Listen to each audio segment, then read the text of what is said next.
Oke, baik. Ya semoga teman-teman yang sedang sendirian tidak kesepian.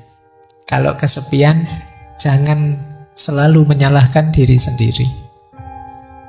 Kesepian tidak apa-apa asal gembira, senang, menikmati. Alhamdulillah ya Allah, aku sendirian, tidak ada yang ganggu. Alhamdulillah sepi sekarang, tidak repot lagi, tidak apa-apa. Maknai saja secara positif, biar tidak stres. Secara positif juga, kesendirian bisa bermakna kebebasan. Tadi sudah sekilas dijelaskan di Sartre bahwa hadirnya orang lain itu seringkali membelenggu kita. Di sini ditambahi oleh Arthur Schopenhauer yang sering kita kutip, filosof eksistensialis. Kata Arthur, seseorang bisa menjadi dirinya sendiri hanya selama dia sendirian.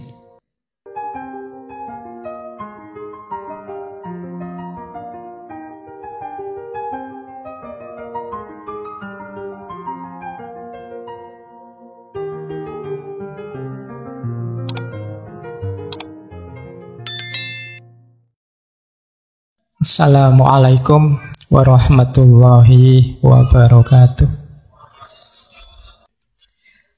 Kadang-kadang kita itu kan kayak ngaji, ini kan temanya banyak, isinya macam-macam, terus kita rasanya pingin semuanya, pingin hebat di semua bidang, dan itu mustahil. Makanya saya buka dengan kalimatnya Simone de Beauvoir. Ini tidak ada hubungannya dengan kesendirian, tapi menarik kalimatnya. Jadi dia menyindir kerakusan kita. Kata Simone de Beauvoir, betapa rakusnya aku. Aku ingin segalanya dalam hidup ini. Aku ingin menjadi seorang wanita, tapi sekaligus seperti pria. Jadi ingin seperti wanita kan feminin, tapi aku ingin kadang-kadang ya bisa maskulin. Aku pingin banyak teman, tapi juga punya waktu untuk menikmati kesendirian. Aku ingin kerja, tapi sekaligus bisa nulis, kata Simone de Beauvoir. Aku ingin banyak kegiatan, tapi bisa senang-senang. Aku ingin memenuhi keinginan, ini kan egois, tapi aku juga ingin jadi orang yang tidak egois. Dan itu kita itu sering serakah. Nonton drama Korea, wah asik aku koyo aktornya itu ya, wah kalau bisa kayak gitu asik. Nanti nonton perang-perang tembak-tembakan, wah kalau kayak jagonya itu hebat aku, kok apa diingini. Maka kata Simone de Beauvoir, lihat, sulit bukan untuk mendapatkan semua yang aku inginkan.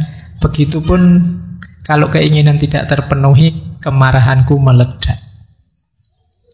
Ini yang sering saya wanti-wanti, yuk tahu diri, tahu batas. Kunci awal batas itu ada di keinginan. Kita harus jeli benar memutuskan apa yang harus aku inginkan. Begitu meleset, kita akan stres. Yang harusnya tidak diinginkan kok kita inginkan, wis itu mati-matian mesti teman-teman. Jadi dan diingatkan oleh Simone de Beauvoir ini, beliau ini pasangannya Sartre, filosof eksistensialis, meskipun beliau lebih dikenal filsafatnya dalam hal feminisme. Baik, jadi kita buka dengan ini untuk mengingatkan ya, yang baik itu banyak, tapi yang baik, yang cocok dan pas untuk situasi teman-teman itu apa? Perlu perenungan agak dalam. Tidak sekedar baik langsung dicomot. Kita harus ngecek ini kompatibel apa enggak dengan saya. Ngaji Al-Quran dengan jahar keras itu baik, tapi kok di tengah-tengah kayak gini ngaji terus kamu ngaji Yasin, itu ya enggak kompatibel kebaikanmu dengan situasi saat ini. Jadi maka di antara tahu batas dalam hidup itu, kita tahu batas keinginan kita, mana yang harus kita inginkan, mana yang tidak cocok untuk kita inginkan sekarang. Mungkin besok, mungkin lusa, mungkin minggu depan baru cocok. Jadi yang sulit dalam hidup ini bukan milih antara yang benar dan buruk. Kalau ini lebih mudah. Saya harus jujur apa bohong, Pak? Ya mesti aja jujur. Tapi yang sulit itu antara yang baik dengan yang baik. Pak, saya harus jujur atau membesarkan hatinya? Beda kan? Membesarkan hati itu kan kadang-kadang agak bohong. Tapi kan biar membesarkan hati temannya. Itu kan dua hal yang baik. Kalau saya jujur, dia bisa putus asa. Tapi kalau saya tidak jujur, jangan-jangan saya berdosa. Nah, ini kan dua hal yang sama-sama baik. Kalau temanmu tanya misalnya, hari ini aku cakep enggak? Itu kan jawabnya dilematis. Kamu mau jawab jujur, nanti dia putus asa. Kalau saya bohong, tapi kok jangan-jangan dia malah enggak bagus buat dirinya, enggak paham kenyataan dirinya, itu kan sulit. Dua-duanya sama-sama baik. Jadi yang sulit justru di situ. Maka pinter-pinter kita membaca situasi. Makanya filsafat itu cinta kebijaksanaan. Tidak sekedar kebenaran atau kebaikan. Bijaksana itu bisa milih ini tadi. Mana situasi yang pas, mana yang cocok sesuai ruang dan waktunya. Ya kayak malam hari ini ada banyak adik-adik kecil rame. Tapi kan wajar kecil. Kalau kalian yang rame bisa dipukuli temenmu. Jadi ini proporsional pas gitu loh. Kamu tidak bisa marahi, kasihan kalau dia dimarahi. Yang kecil-kecil, tapi kalau yang besar-besar sudah layak untuk dimarahi. Nah ini pentingnya kita ngerti situasi, kompatibilitas keputusan kita dengan situasi. Baik, bismillah. Nah, sekarang kita belajar tentang kesendirian. Ini nanti juga teman-teman harus tahu takarannya. Kapan saya harus sendiri? Kapan saatnya saya berbaur? Nah, ini menarik. Saya tadi buka Ihya, tadi ketemu hadis yang mengindikasikan Rasulullah menyuruh kita uzlah kalau situasinya seperti ini. Saya bacakan ya. Rasulullah Shallallahu Alaihi Wasallam bersabda, ini hadis dalam Ihya. Apabila engkau menyaksikan manusia mengingkari janji dan amanah yang dipercayakan kepada mereka, dan apabila kemudian mereka menjadi begini itu Rasulullah memasukkan jari satu ke jari yang lain. Maksudnya apa? Konflik terus, gegeran terus. Mereka sibuk dengan pertengkaran dan perselisihan. Kemudian seorang sahabat bertanya, lalu apa yang harus kami lakukan ya Rasulullah? Beliau menjawab, tetaplah kalian berada di rumah kalian, jaga lidahmu baik-baik, dan ambil apa yang kalian ketahui, dan tinggalkan apa yang tidak kalian ketahui. Karena itu tetap sibuklah dengan urusan kalian sendiri, dan tinggalkan urusan orang banyak. Hadis ini menarik ya. Jadi kalau situasinya orang yang diberi amanah kok terus banyak yang khianat, kemudian masyarakat secara umum sukanya konflik, gegeran aja.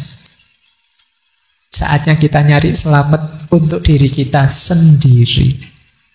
Ambil jarak, uzlahlah. Jadi ini hadis ini nuntun kita untuk tidak tenggelam dalam situasi masyarakat ketika situasi masyarakat itu menurut kita negatif. Menarik diri. Karena kita mesti, kalau kita terjun ke sana, kita pasti terpengaruh. Ini yang disebut uzlah. Ya silahkan teman-teman membaca situasi. Mungkin di masa yang akan datang ketemu situasi seperti ini, ya selamatkan diri kita sendiri lebih dulu. Dengan cara ini tadi, uzlah. Ada banyak norma moral maupun norma agama yang mengarahkan kita untuk sendiri dan menganggap kesendirian itu adalah keutamaan. Nanti yang agama saya bicarakan di belakang. Saya ambil contoh misalnya Mahatma Gandhi. Orang itu bisa membuktikan dirinya khususnya dalam kesendirian. Kata Gandhi, adalah mudah untuk tegak dalam kerumunan, namun memerlukan keberanian untuk tegak sendirian. Orang itu kalau temannya banyak, terus petentang-petenteng, itu gampang, koncone oke.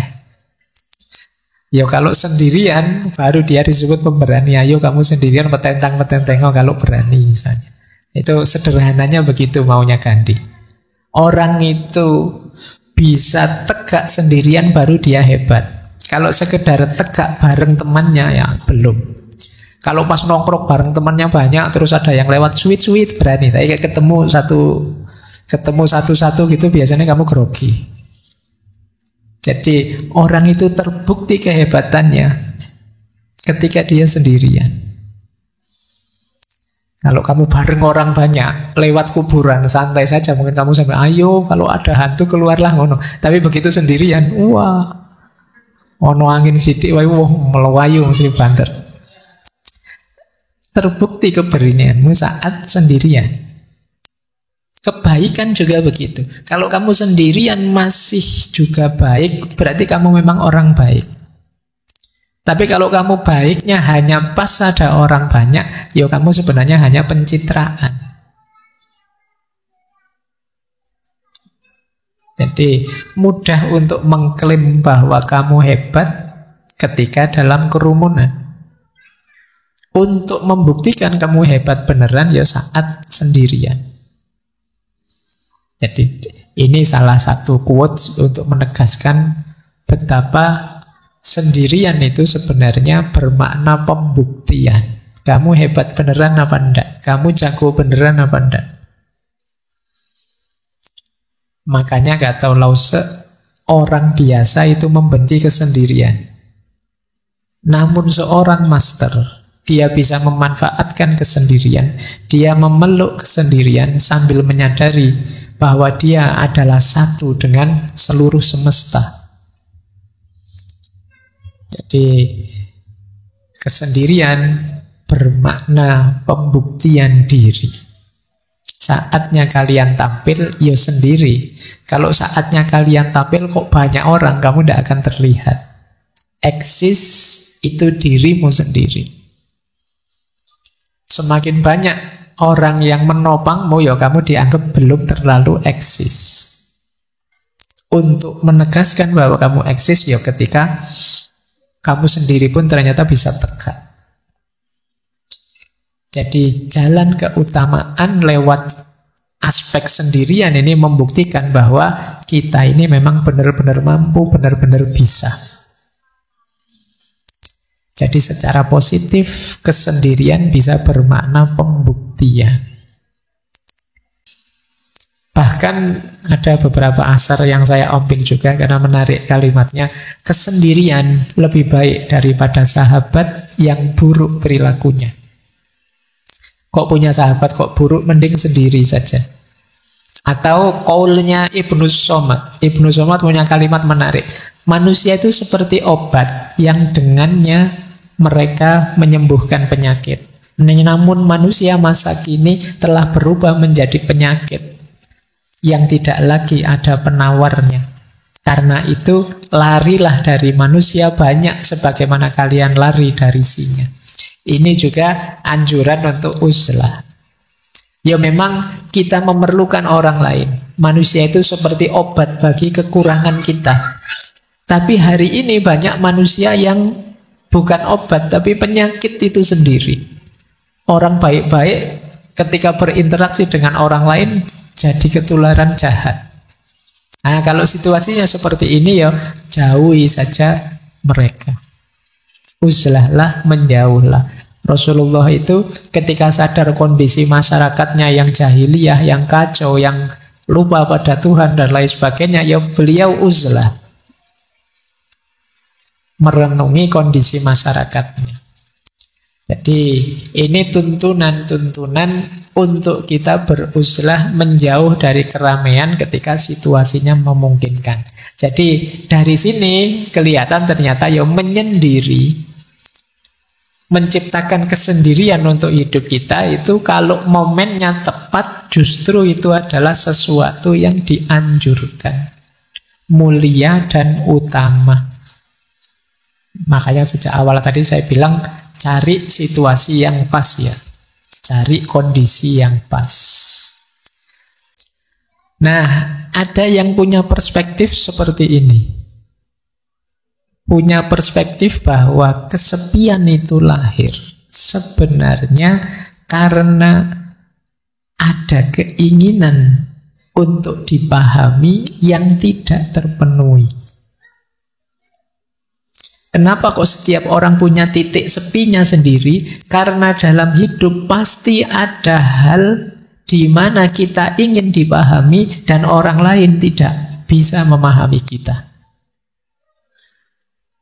Dan kita jengkel, dan kita kecewa, dan kita marah, dan kita merasa diabaikan dan lain sebagainya. Di titik itu kita merasa kesepian. Mau saya gini loh, kok teman-teman itu tidak paham-paham sih. Itu kan kita jengkel. Keinginanku itu seperti ini loh, kok teman-teman tidak peduli sih. Itu kan terus kita jengkel.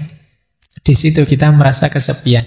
Makanya katanya Carl Jung yang dulu pernah kita bahas, kesepian tidak datang karena tidak adanya orang di sekelilingmu, namun karena engkau tidak mampu mengungkapkan segala yang menurutmu penting. Ada hal penting ingin kita ungkapkan, tapi orang lain tidak paham-paham. Orang lain tidak mau tahu, tidak mau mengerti. Akhirnya kita merasa sendirian.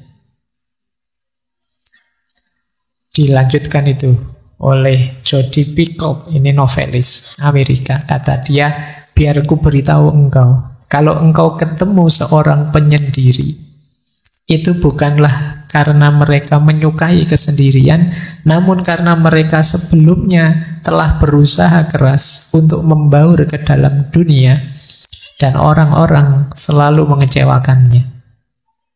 Jadi kita merasa sepi, merasa sendiri ketika orang tidak mau tahu kita, ketika orang mengabaikan kita, ketika orang tidak peduli pada kita. Kita teriak-teriak, mbok jangan maki-maki di medsos, mbok jangan gegeran di medsos, ayo kita rukun. Dan orang-orang tetap maki-maki, tetap gegeran. Di situ kan kita merasa, ternyata suaraku tidak didengar. Ternyata nasihatku tidak diikuti. Ternyata keinginanku tidak dipahami. Di situ kita merasa, nilaiku ini apa sih? Ini jadi sepilah kita merasa itu. Maka teman-teman kalau merasa hidupnya semi, coba dicek. Jangan-jangan seperti yang dijelaskan di awal, kita mematok keinginan terlalu tinggi terhadap orang lain. Kita ingin orang lain paham kita ingin orang lain suka pada kita ingin orang lain peduli pada kita ingin orang lain memperhatikan nasihat kita. Dan ketika keinginan ini tidak terpenuhi, kita merasa asing, kita merasa sepi. Disitulah Khalil Gibran berkata, rasa kesepianku lahir saat orang memuji omong kosongku dan mencela kediaman kebijaksanaanku. Dia merasa sepi karena kalau saya ngomong kosong yang aneh-aneh yang tidak penting, kok malah dipuji oleh orang. Semuanya nge-like, semuanya suka, padahal itu cuma isinya prank-prank yang tidak jelas. Tapi pas saya serius ngomong yang mantep-mantep, atau saya diam dalam rangka bijaksana, orang malah mencelaku. Sekarang kan banyak orang yang mencela kediaman. Mencela kediaman itu maunya semua orang disuruh bersuara. Ya contoh paling mudah, di grup-grup WA itu saya kemarin, di semua grup kan isinya innalillahi, selamat itu. Isinya kan banyak itu. Seolah-olah yang tidak mengucapkan dan tidak nulis di WA dianggap sesuatu yang tercela. Padahal mungkin yang tidak ngirim WA itu yang serius berdoa, ngirim Fatihah, mendoakan. Sementara yang ngirim innalillahi ya copy paste atasnya saja. Ya, tapi lebih dihargai yang copy paste karena tampil. Tidak tampil dianggap tidak ada. Di situasi hari ini begitu. Nah, ini bahan refleksi kita lagi. Jangan-jangan rasa kesepian kita karena kita berharap terlalu banyak pada orang lain. Akhirnya kita kecewa, akhirnya kita merasa marah, merasa tersisih, merasa tidak dipedulikan. Kalau memang ini masalahnya, saatnya kita berhenti terlalu berharap pada orang lain. Ayo bahagia dengan diri kita. Ada namanya kesepian emosional. Kesepian emosional itu tidak ada hubungannya dengan ada banyak orang atau tidak. Tapi jiwamu memang jiwa sepi. Meskipun malam hari ini mungkin puluhan teman di sekelilingmu, kamu merasa sendirian. Berarti apa? Emosimu yang kena mental ini sudah. Jadi temennya banyak loh, kok masih merasa kesepian? Ramenya bising di sekeliling, kamu merasa asing sendirian. Ini kesepian level emosional. Ada orang yang seperti ini. Jadi kesepian itu ternyata tidak selalu harus sendirian. Banyak teman pun orang bisa kesepian. Jadi rumusnya ternyata bisa bolak-balik ya. Sendirian tidak mesti kesepian, kesepian tidak pasti sendirian. Mungkin kamu dekat dengan orang yang kamu benci, rasanya tidak nyambung sama sekali dan kamu merasa sendirian. Tidak ada yang mendukung. Atau banyak orang sih tapi saya tidak ada yang kenal loh Pak, ya kamu rasanya kesepian. Mungkin kamu naik kereta atau naik bis itu, padahal bisnya penuh. Tapi karena kamu tidak kenal semuanya kan kamu diem saja dari Jogja sampai Jakarta, ya rasanya sendirian. Nanti kamu sampai di tujuan di Jakarta ditanya, ke Jakarta sama siapa? Sendirian. Padahal saat kereta itu ratusan orang jumlahnya. Tapi begitu ditanya sama siapa ke Jakarta, sendirian. Karena sebanyak itu orang tidak kamu hitung. Kamu menghitungnya dirimu saja yang tidak kenal dengan mereka semua. Yang kesepian jiwamu.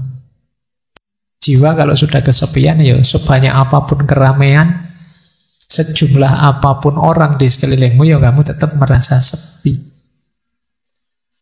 Ada kalanya sepi itu karena mungkin kamu kenal, kamu ngerti, tapi mereka tidak paham dirimu. Nah, itu kamu juga biasanya merasa kesepian. Yang kedua, ada kesepian sosial. Ini terjemahan saja. Kesepian sosial itu, kalau ini kuantitas. Semakin kecil jumlah teman, ya semakin rasanya sepi. Semakin kurang jaringan sosial, ya rasanya semakin sepi. Jadi ini kalau emosional tadi hubungannya dengan rasa yang ada di dalam, kalau yang sosial ini hubungannya dengan jumlah yang ada di luar. Wah, kok ngajinya malam hari ini sepi ya, yang datang cuma 2 orang saja. Nah, ini kesepian level sosial. Jadi ada sosial, ada emosional. Ada eksistensial. Kesepian eksistensial itu ketika orang merasa bahwa aku sama sekali berbeda, sama sekali tidak sama dengan yang lain. Ini kesepian eksistensial. Di tengah-tengah orang misalnya, apalah kalian misalnya punya geng motor, semuanya pakai motor. Aku kok ngondel dewean yo, itu terus kamu merasa tidak sama dengan yang lain. Itu kesepian eksistensial. Misalnya sak kelas temenmu lagi party apa nyanyi-nyanyi, semuanya sukanya lagu barat, lagu Korea. Aku kok campur sari dewean ya seneng ya. Ini temanku kok tidak ada yang seneng didik kempot, tidak ada yang seneng campur sari. Asing sekali. Kamu merasa sendirian, beda dewe dengan teman-temanmu. Itu kesepian eksistensial. Jadi misalnya kamu kok kebetulan kuliah sak kelas isine ganas kabeh, preman-preman kabeh. Kamu sendiri yang ke kampus pakai kopiah, pakai itu. Oh, itu kamu di kelas mesti kesepian. Tidak sama dengan yang lain sendiri. Nah, ini namanya kesepian eksistensial. Mungkin kalian masuk ke satu daerah, yang di satu daerah ini alirannya apa semua sama, kebetulan kamu tidak sama, alirannya beda dewe. Kamu akan kesepian di situ. Itu namanya kesepian eksistensial. Misalnya kalian yang biasanya tidak kunut subuhnya, masuk ke desa yang kalau subuh kunut. Begitu habis iktidal, imamnya bilang maunya baca kunut, Allahumma, kamu malah sujud. Nah, itu kesepian eksistensial itu. Kamu beda dewe aliranmu, yang lain baca kunut, kamu sujud. Sama seperti sholat id, takbir 7 kali, kamu malah ya ruku, ya sujud. Yang lain cuma takbir loh. Nah, itu kesepian eksistensial itu namanya. Jadi baik, dalam hidup ini kadang-kadang kita mengalami ini. Bahkan ada kalanya pikiran kita tidak dipahami orang. Semuanya versi A, padahal menurutmu yang benar versi B. Kalian akan merasa kesepian. Itulah kesepian eksistensial. Nah, 3 yang terakhir situasional. Ada istilah kesepian sementara. Kesepian sementara itu dalam kondisi di waktu tertentu saja kamu merasa kesepian. Saya kesepian, Pak. Kalau malam hari saja sebenarnya, Pak. Kalau siang enggak. Kalau siang temannya banyak saya, Pak. Nah, itu kesepian yang sementara saja. Ada yang kesepian kronis. Ini koyo penyakit ya. Kebalikannya kesepian yang sementara, yang transien. Ada transien, ada kronis. Kalau yang kronis ini rasanya sepi terus. Kalau tadi kan sementara. Kayak kalian baru putus itu loh. Itu kan kamu kalau bikin puisi, hidupku rasanya dipenuhi kesepian. Itu kesepian terus, itu kronis sudah. Jadi kamu situasi apapun yang kamu hadapi, kamu merasa sepi. Jadi beda dengan transien tadi. Kalau transien di waktu tertentu saja. Kalau kronis ya ada kesepian situasional. Kesepian situasional itu syarat dan ketentuan tertentu yang membuat kamu terasa sepi. Pak, saya itu kesepian kalau akhir bulan. Kenapa? Uang saya habis. Nah, itu berarti situasional. Saya kalau akhir bulan rasanya sepi. Kenapa? Teman-teman menghindar semua, Pak. Kenapa? Ya mereka tahu kalau saya sudah tidak punya uang lagi. Mereka khawatir tak utangi mungkin.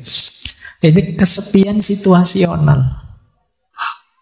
Mungkin ada yang merasa sepi kalau pas belajar, pas ingat dosa-dosa muhasabah atau pas itu namanya kesepian situasional. Jadi dari sini sebenarnya bisa kita simpulkan tidak ada orang yang tidak mengalami kesepian. Setiap orang punya kesepiannya sendiri. Termasuk orang, mungkin teman-teman ada teman saya ini Pak rasanya ceria terus, senang terus. Mesti dia gembira terus, enggak. Pastikan saja dia pasti punya momen-momen sepinya sendiri. Entah kapan, entah dalam situasi apa. Mungkin saat nilainya jatuh dari A jadi E, rasanya sepi. Atau mungkin pas sakit, atau mungkin pas apa. Meskipun kesendirian itu kasunyatan, tapi ternyata kesepian juga kasunyatan. Karena apa? Karena tidak ada orang yang tidak punya titik sepi dalam hidupnya. Setiap orang punya titik sepinya sendiri. Apakah itu emosional, sosial, eksistensial, apakah sementara, kronis, atau situasional. Jadi, kalau menghadapi kondisi semacam ini berarti baik kesendirian maupun kesepian adalah sesuatu yang harus kita terima. Jadi jalan pertama untuk menyikapinya, jangan menyangkal. Terimalah bahwa, oh iya Pak, saya kadang-kadang memang merasa sepi. Entah dalam situasi apa. Bahkan nanti di belakang kita masuk ke tema orang yang sengaja ingin menyepi. Dalam agama ini mulia. Jadi yang jelas, kesendirian dan kesepian itu dua hal yang sama-sama eksistensial kita alami dalam hidup kita. Kenapa? Karena rasa kesepian yang membelit diri kita itu bahaya secara psikologis. Ini saya ambilkan dari satu penelitian yang menjelaskan rutenya orang kesepian. Orang kesepian itu kan mesti akarnya karena kecewa, tidak bisa ngeblend, tidak bisa berbaur dengan dunia di sekelilingnya. Biasanya orang ini terus menyalahkan dirinya sendiri. Kenapa aku kok introvert ya? Kenapa aku kok tidak bisa ramah ya? Kenapa aku kok tidak bisa? Jadi biasanya terus disalahkan dirinya sendiri. Orang tidak menghargai dia, disalahkan dirinya. Orang tidak peduli padanya, tadi disalahkan dirinya. Dia menyalahkan dirinya terus. Sehingga akhirnya meruntuhkan self-esteem-nya, kebanggaannya pada dirinya. Kalau orang sudah runtuh kebanggaan pada dirinya, dia akan mengalami stres berat. Saya tidak berani bilang depresi ya, nanti depresi tambah nemen. Orang stres berat itu nanti sistem imunnya kacau, dia mudah sakit, karena hormon kortisolnya meningkat. Tidak enaknya di penelitian itu disebut resiko kematiannya tinggi. Nah, jadi ternyata ada korelasinya. Orang yang merasa kesepian, resiko kematiannya meningkat. Di penelitian itu disebut stres berat itu setara dengan merokok 1 bungkus per hari. Bahayanya. Nah, berarti kalau teman-teman, tapi Pak, kalau saya pas stres itu malah ngerokok Pak.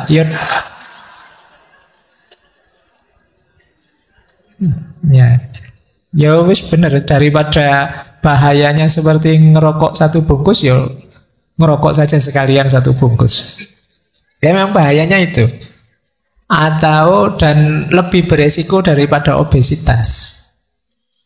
Dan lebih mempengaruhi kesehatan daripada orang yang tidak mau olahraga. Jadi ternyata efeknya bisa ke kesehatan. Meskipun tadi hanya kesepian. Sepi, menyalahkan diri sendiri, stres, dan mati.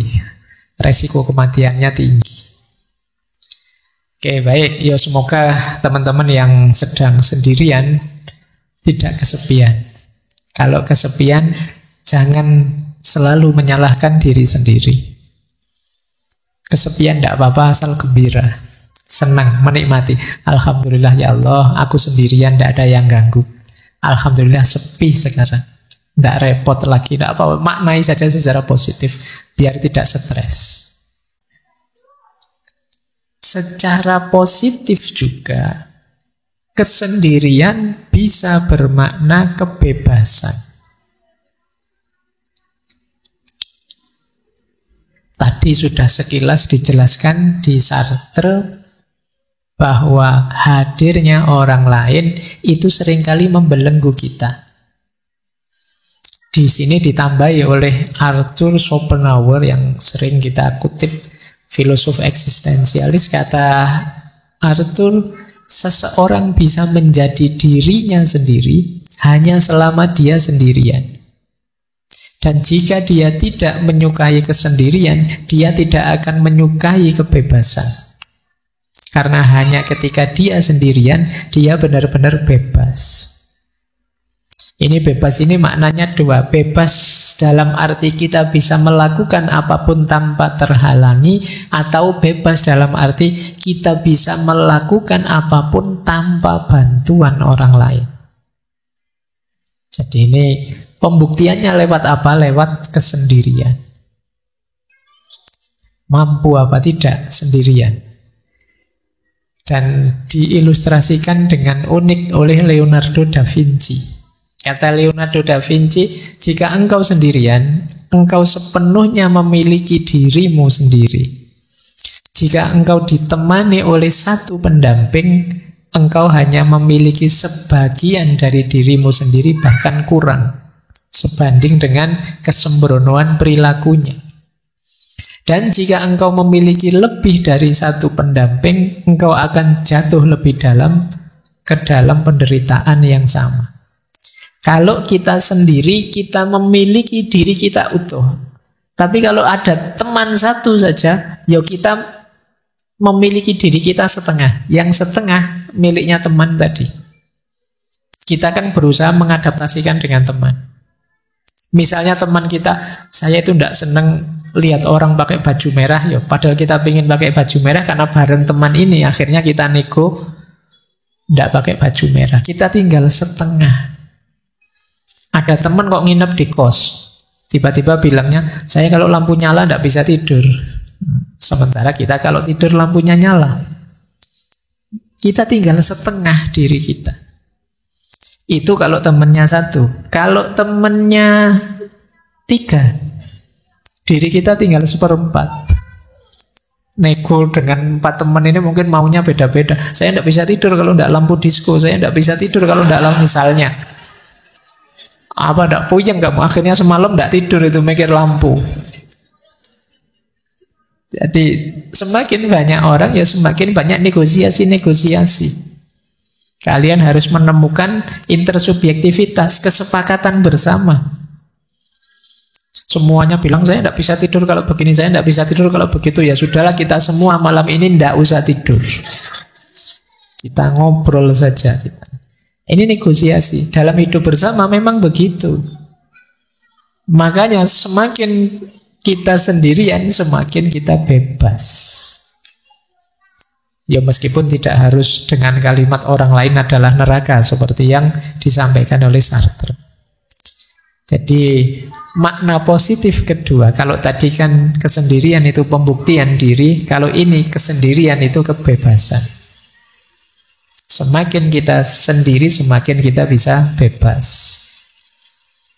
Baik. Hujan kah? Bukan. Kita lanjutkan. Yuk. Nah, pembuktian diri sudah, kebebasan sudah. Makna positif kesendirian selanjutnya adalah pemenuhan diri. Pemenuhan diri itu maksudnya kita ingin jadi apa, kita ingin membuat diri kita selevel apa, itu sebagian besar jalurnya adalah kesendirian.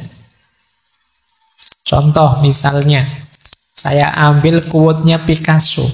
Kata Picasso, pelukis aliran kubisme yang terkenal sekali, tanpa kesendirian yang luar biasa, tidak ada pekerjaan serius yang mungkin dilakukan.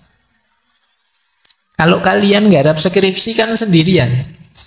Kalau pas temenmu banyak di kamar, ndak jadi garap skripsi. Ngobrol mesti. Saya ndak sendirian juga ndak banyak teman, Pak. Berdua, Pak. Kalau berdua ndak jadi skripsi. Mungkin jadi yang lain. Jadi, kalau ingin berkarya, kata Picasso, yang luar biasa, bukan karya yang sekedar ada, kita perlu kesendirian. Tanpa kesendirian yang luar biasa, tidak ada pekerjaan serius yang mungkin dilakukan. Dan ini dikuatkan oleh Buddha. Kalau ini spiritualitas, tidak ada yang menyelamatkan kita kecuali diri kita sendiri. Tidak ada yang bisa, tidak ada yang mungkin bisa. Kita sendiri harus menempuh jalan itu. Ini dalam dunia spiritual juga begitu. Kalau kita tidak berjalan menuju Allah sendiri, sehebat apapun guru kita, sedahsyat apapun torekot kita, aliran kita, tidak terlalu manfaat. Kalau kitanya sendiri tidak jalan. Jadi perjalanan spiritual pun sendirian. Meskipun ada yang ngasih petunjuk, ada yang nuntun, ada yang menemani, tapi masing-masing berjalan di jalannya sendiri-sendiri. Tidak bisa diwakilkan. Tidak bisa kok, saya sudah berguru pada ustadz ini atau ulama ini, kan sudah Pak, ulama saya hebat sekali Pak, selesai sudah. Ya enggak. Kalian harus berjalan sendiri di jalan yang ditunjukkan oleh beliau. Tidak bisa diwakilkan. Jadi perjalanan spiritual pun ternyata juga perjalanan yang sendiri. Bahkan katanya Orhan Pamuk, yang teman-teman mungkin pernah baca novelnya, beliau novelis dari Turki. Kata beliau, aku butuh sakitnya kesepian untuk membuat imajinasiku berhasil. Nah, mungkin kalau ada teman-teman yang ingin jadi sastrawan, nulis novel, coba nikmati sakitnya kesepian. Kata Pamuk, justru di situ imajinasiku main liar dalam kesepian. Ya, karena memang kalau banyak teman, saya tidak membayangkan apa kalian bisa nulis novel kok terus banyak teman ramai sambil ngobrol, sambil ngopi, sambil itu tidak jalan. Jadi imajinasi kita hidup dalam sakitnya kesepian, itu kata Pam. Bahkan kata Goethe, dulu pernah kita bahas beliau, jiwa yang melihat keindahan terkadang secara otomatis berjalan sendirian. Orang yang menemukan sesuatu yang indah, biasanya dia tidak pakai mikir lagi, ingin meraih yang indah itu, meskipun banyak orang lain menganggap itu tidak indah. Tapi karena aku sudah menemukan keindahannya, ya otomatis aku terdorong untuk bergerak ke sana. Jadi jiwa yang melihat keindahan terkadang berjalan sendiri. Berjalan sendiri otomatis mengejar keindahan itu. Jadi makna positif dari kesendirian yang ketiga adalah pemenuhan diri. Teman-teman punya cita-cita apapun, keinginan apapun untuk diwujudkan, mau tidak mau satu-satunya jalan harus siap sendirian. Siap mengambil momen untuk sendiri mewujudkan keinginan itu. Makanya makna ketiga pemenuhan diri. Jadi dalam kesendirian kita mewujudkan apa yang kita inginkan. Hanya dalam sakitnya kesepian imajinasi kita hidup. Tanpa kesendirian tidak ada pekerjaan serius bisa kita lakukan. Tanpa berjalan sendiri, sehebat apapun konsep, sehebat apapun teori, tidak akan ada gunanya. Jadi disinilah pentingnya kita sendiri. Para ulama zaman dulu itu bahkan banyak yang sampai akhir hayatnya tidak menikah. Meskipun jangan dipakai alasan teman-teman. Kalau beliau-beliau itu karena ilmu, saking cintanya sama ilmu, ingin meraih banyak hal di dunia ilmu dan menempuh jalan sendirian. Kalau teman-teman mungkin beda ceritanya. Tapi ini beberapa ulama begitu. Mereka memenuhi keinginannya dengan suluknya apa sendirian.